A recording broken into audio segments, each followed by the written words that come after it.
Hello, my name is Marcel Trussell-Cullen and I'm a New Zealand-born violinist who's living and working in Melbourne, Australia.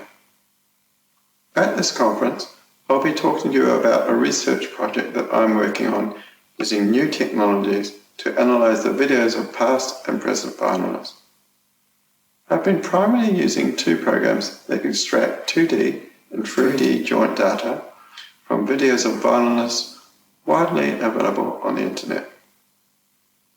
OpenPose is able to track 135 key body parts from multiple bodies and was developed by Carnegie Mellon. MediaPipe was developed by Google and tracks single bodies but is able to also output 3D joint data. To detect the orientation of the violin and the bow, I use object tracking models worked with my own software. The primary object tracking model is from Google's TensorFlow Hub.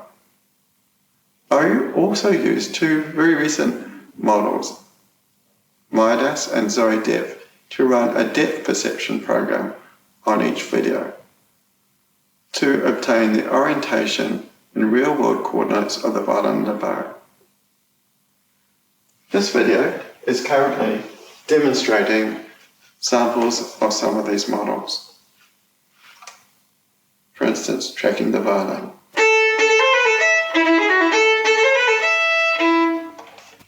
I will seek to show you how this captured data can be used to build movement profiles of both past and present violinists.